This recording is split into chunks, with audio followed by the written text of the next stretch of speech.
Hello friends, কেমন আছো সবাই? আমার আবারও একটা নতুন ভিডিওতে সবাইকে ওয়েলকাম জানাই।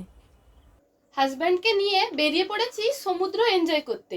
যেই জায়গাটাতে যাচ্ছি সেখানে হয়তো আমরা ছাড়া আর কেউ তেমন থাকবে না। তাও 25শে ডিসেম্বরের পরে পরে থেকে এক আধটু লোক হয়। জায়গাটা অনেকটা গ্রামের ভেতরের দিকে, আর রাস্তাটা দেখেই বুঝতে পারছো কতটা সুন্দর রাস্তা। এই রাস্তা দিয়ে অন্য কারো যাওয়া খুব পসিবল নয়, তাই জন্য এই জায়গাটা অতটা পপুলার নয়। যাচ্ছি আমরা একজন রিলেটিভের বাড়িতে, তাই এখানে একটা মেলা বসেছে। ওই মেলাটা দেখবো আর রিলেটিভের সঙ্গে দেখা করবো, সমুদ্র তার সঙ্গে দেখাও হয়ে যাবে, সমুদ্রটা দেখা হবে। মেলাটা ঢোকার রাস্তা বুঝতে পারছি না, এই রাস্তাটা দিয়ে ফার্স্টে ঢুকে এসেছিলাম, বাট দেখলাম মেলাটা এই দিকে না, মেলাটা নিচে বসেছে। আর এই রাস্তাতে, এত সুন্দর রাস্তাতে অফরোডিং আমার পক্ষে তো অসম্ভব। এত সুন্দর রাস্তা আমি মানে অসুবিধা হবে আমার খুব।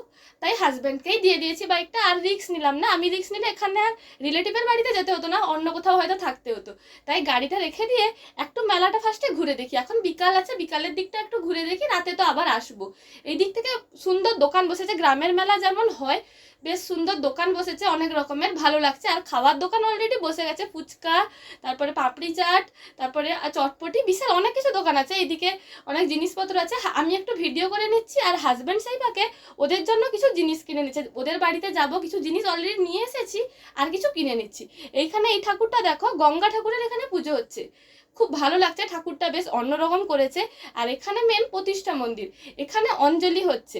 একদিকে আছে লক্ষ্মীনারায়ণের মন্দির, আর ওই দিকটা একটাই মন্দির, আর ওই দিকে আবার আছে এই দিকটাতে এখানে হচ্ছে মনসা ঠাকুরের মন্দির। দুটোতেই এখন অঞ্জলি চলছে। এখানে এসে দেখতে পেলাম আমাদের রিলেটিভের ভিতরেও এক দুজন এখানে অঞ্জলি দিচ্ছে।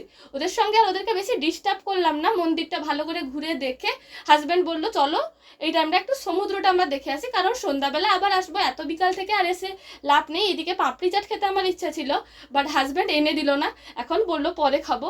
তাই জন্য আর পাপড়ি চাটের দিকে মন না দিয়ে হাজব্যান্ড অলরেডি নিয়ে চললো আমাকে সমুদ্রের দিকে।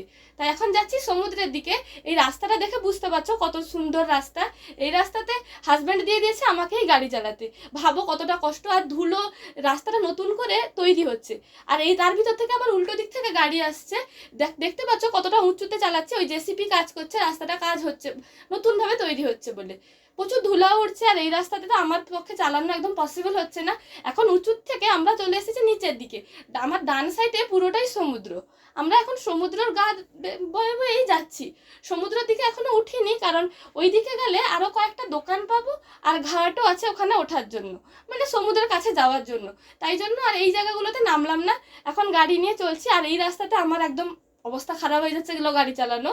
তারপর চলে এলাম আমাদের মেন যেখানে আসার কথা ছিল, বাকিপুটে।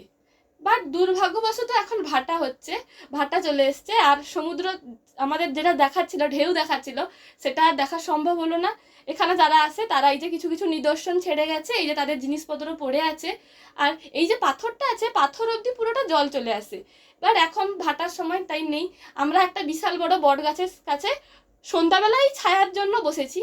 আর কি আর করবো, একদম ফাঁকা নিরিবিলি পরিবেশ, সেখানে একটুক্ষণ টাইম উপভোগ করলাম। আর তোমরাও যদি এরকম গ্রামের ভিতরে সমুদ্র এনজয় করতে চাও, তোমরাও অবশ্যই এখানে আসতে পারো। তো আজকের ভিডিওটা এখানেই শেষ করছি, টাটা।